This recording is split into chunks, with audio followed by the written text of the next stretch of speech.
Hello and welcome to Before You Die, the podcast about movies and whether or not they are worth the precious, precious minutes of your life that it will take you to watch them. My name is Ben and I will be your host as I dive into all the movies that have been included in the Before You Die book series. Up next, the 1915 French crime serial Les Vampires. For those of you who don't, parlez-vous français is French for The Vampires. When last we left, we were talking about a couple of short films that preceded the Nickelodeon era of movies. Now it is 1915, and Nickelodeons are on the way out, and the feature-length film is here, pretty much to stay. Hollywood has been founded as the base of operations for movie making as aspiring filmmakers in the U.S. ditched New Jersey and New York for Southern California to avoid lawsuits from notorious movie gangster Thomas Edison. Europe and the United States are competing on a roughly near equal footing for the global movie market. Because with intertitles, you can just type up whatever you want and ship your movie all over the world. At the same time as this competition is going on, we have a bunch of rich imperialists vying for control of Europe. This is going to end up sending something like 20 million people to their graves, and another casualty of World War I is going to be the European film market, both in terms of exports and imports. As by the end of the 1920s, the U.S. will be the epicenter for film production for pretty much the entire world. That's really for a later podcast. Back to 1915, there are two major rival movie studios in France, Gaumont and Pathé. In America, a crime serial called The Perils of Pauline is released, and it is immensely populated. Pathé acquires the right to release a U.S. crime serial in France called The Mysteries of New York. Léon Gaumont really needs to capitalize on this whole crime serial craze. So who does Léon Gaumont turn to crank out a 10-part crime thriller with a new episode popping out every few months? Louis Riad. Louis' answer? Leon's. Bobby, I'm your white knight. Luckily, Leon didn't miss that episode of 60 Minutes because Louis was the right person for the job. Having moved to Paris in 1902, Louis wanted to make it as a writer. He did not have much luck. In 1905, though, he started submitting scripts to Gaumont. Worked out much better. A year later, he was directing his own scripts, and in 1907, he took over as artistic director of Gaumont. Louis cut his teeth on comedies and dramas, but he really broke out with the 5-part 1913 to 1914 serial Fantomas, based on the novel of the same name. After Les Vampires, he would direct another crime serial called Judex. So when he retired in 1920, in the 1920s, these serials would be, his crowning achievement as a filmmaker. One of Louis' strengths is that he knew how to crank out a movie quickly. Each one of these 10 episodes of Les Vampires was probably shot 3 to 4 months, beginning to theaters. He would write a rough outline of the plot and had his actors fill in the gaps. We had to contend with a cast and crew that were intimately needed for war efforts, so he really had to move quickly. This did limit a lot of what he could do in terms of cinematography, so he had to keep a lot of flat shots. And I would argue this is both a blessing and a curse in a lot of ways. But the end result was a lowbrow smash hit that delighted audience, even as critics were nonplussed, such as this guy that said, "That a man of talent, an artist, as the director of most of the great films which have been the success and glory of Gaumont, starts again to deal with this unhealthy genre, the crime film, obsolete and condemned by all people of taste, remains for me a real problem." It wasn't a problem for audiences. So let's start before we get into the plot. Let's dive into the cast of characters. So on the hero side, we have Philippe. He is a journalist who has, for some reason, dedicated his life to bringing down an erstwhile gang of quasi-anarchists that refer to themselves as the Vampires.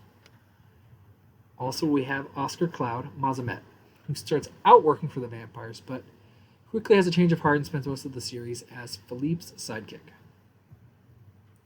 On the villain side of the ledger, we have Grand Vampire number 1, Grand Vampire number 2, Grand Vampire number 3, Moreno, who is another antagonist, is a rival criminal with incredibly underutilized hypnotic powers.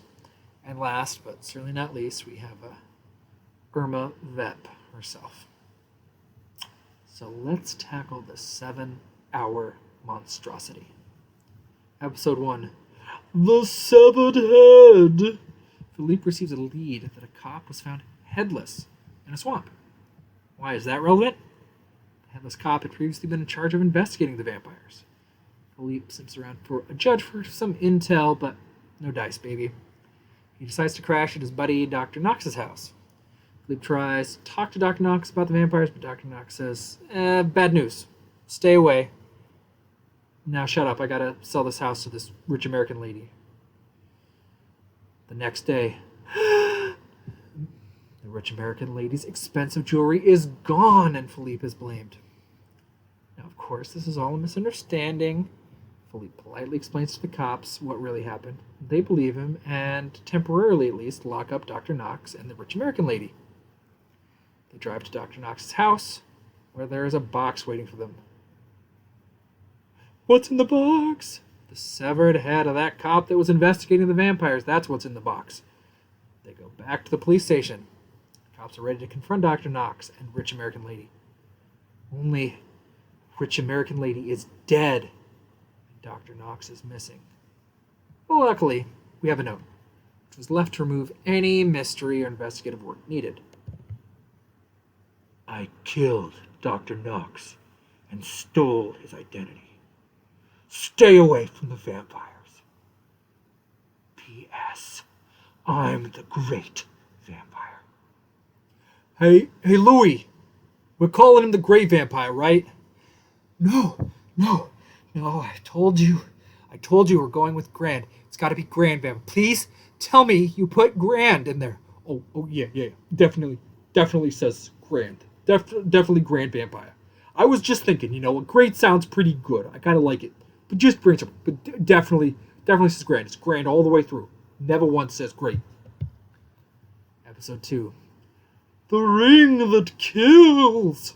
There's a ring which kills, and the now Grand Vampire uses it to kill Philippe's ballet dancing fiancée during a performance. Amidst the chaos, Philippe tracks the culprit to a hideout where Philippe is promptly captured. There's a Grand Inquisitor that's going to arrive at midnight to interrogate Philippe before Philippe's eventual execution at dawn. In the meantime, Philippe is being guarded by, wouldn't you have it, his co-worker Mazamet. Mazamet is convinced to swap sides, despite needing money to pay for stuff. So, together they capture the Grand Inquisitor, tie him up, and then run off to let the cops know about the murder party at dawn. The cops, ever the Benny buzzkills, show up to bust the party. Vampires, thinking it was Philippe, shoot the Grand Inquisitor before running off, but, oh snap, the Chief Justice of the Supreme Court is the Grand Inquisitor. Buckle up, Buttercup. We are only 1/5 of the way through this. Episode 3. The Red Codebook. Philippe snagged a book off the Grand Inquisitor, which conveniently lists all of the vampire's misdeeds.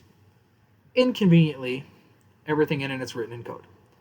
Philippe is able to decipher enough of the book to learn that the Howling Cat is a nightclub of some significance. He wants to check it out, but he has to avoid the vampires that are watching his house, getting ready to murder him if he leaves. So he sneaks out in disguise and heads to the Howling Cat nightclub, where he sees a rousing dance number by Irma Vep.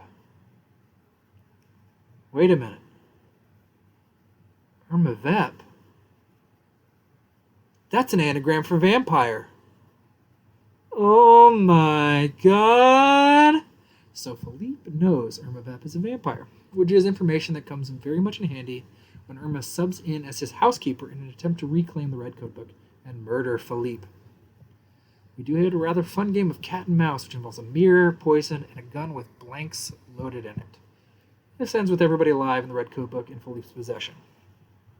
Also, Philippe's mother is kidnapped by the vampires, but she escapes by stabbing a deaf-mute man with a poison pen. Episode 4. The Spectre! At this point, you get the gist. Vampires try to kill, thwart Philippe and Mazamet, but keep failing because of dumb luck and great timing, usually by Mazamet, and vice versa.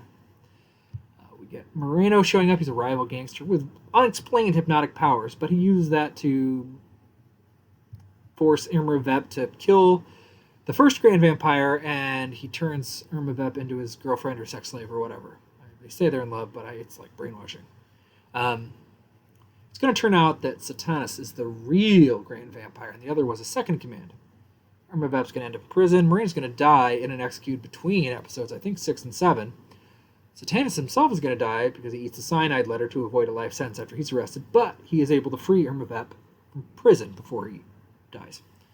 Freed, Irma Vep is able to find her way back to the vampires, where she marries Venomous, the new acting Grand Vampire, just in time for all the vampires to be killed in a shootout with the police at their wedding. And there you go. So, what is the verdict? Should you sink your teeth into Les Vampires? It's a nearly 7-hour serial from France in 1915.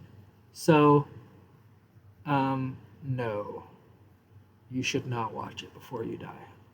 But it's not all bad. I was really into this movie for the first 3 episodes. There's fun, weird stuff in here.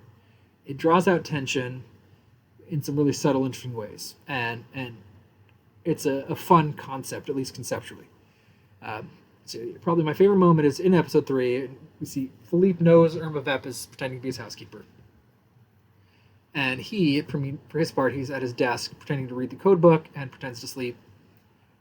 And it comes in and we get this flat shot. Philippe's in the middle of the frame, sitting at his desk, pretending to sleep. Irma creeps in the door behind him, believing he's asleep. And then after she comes in, Philippe flips over this small picture, which has a mirror behind it. So it cuts to his perspective, and he watches Irma switches his medicine for poison. And it's just really a fun sequence as we watch this sort of dynamic of this scene. It's tense. It was very effective, and you can obviously, with like a sequence like this, like, oh, the way they're drawing out tension and using just really subtle, small things to slowly build a sense of danger and stakes.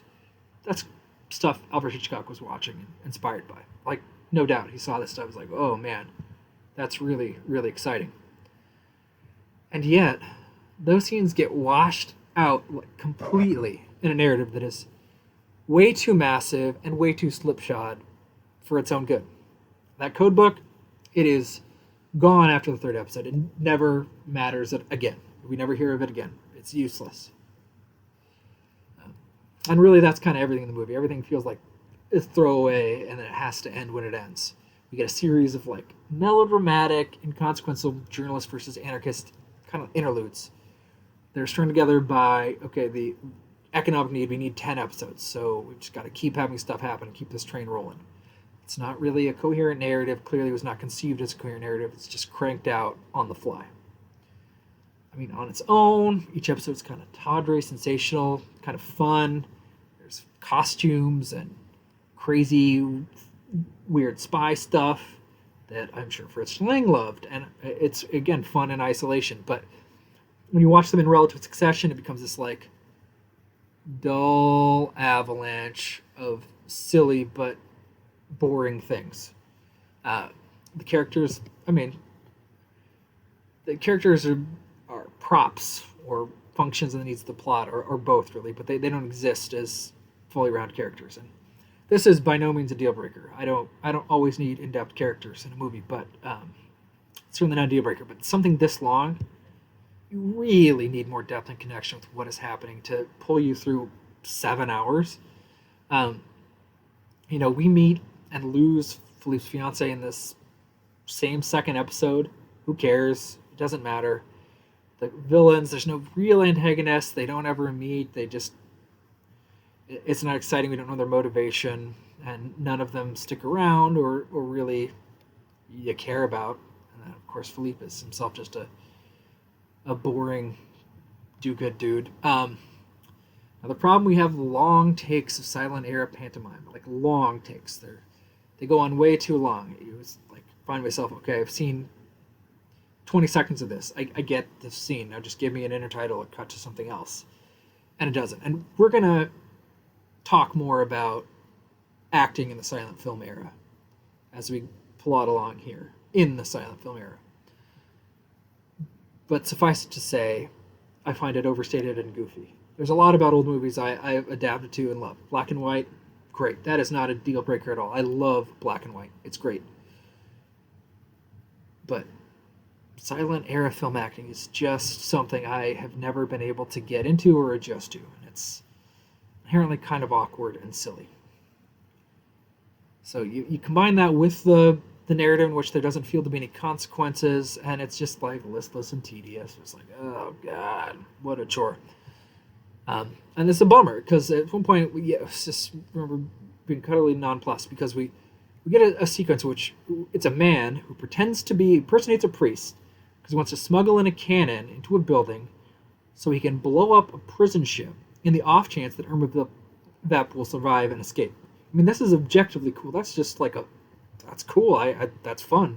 It's ridiculous and it's entertaining. But it was like I was long past the point of giving a damn or just being nonplussed despite what was like something that should have been fun. But the broader point is this isn't really a movie. It was not intended as a movie. I don't think you can honestly call it a movie. Another reason why maybe you don't put it on this list. It is an early season of television. This is like 1910s television in France. If you saw these spaced out by several months and not days, I'm sure it was a blast in 1915, 1916. I mean, I don't know how much people cared about narrative continuity anyway, and I don't know how much people cared about, rooting interest and being invested in the characters. They probably didn't care at all, and it just was fun to see the disguise-fueled cat and mouse shenanigans of Philippe and his vampire pals. And you just had fun and you didn't care. It was like, oh, that was a trip. And look, in reality, we get all kinds of stupid things remade that we don't want and don't care about.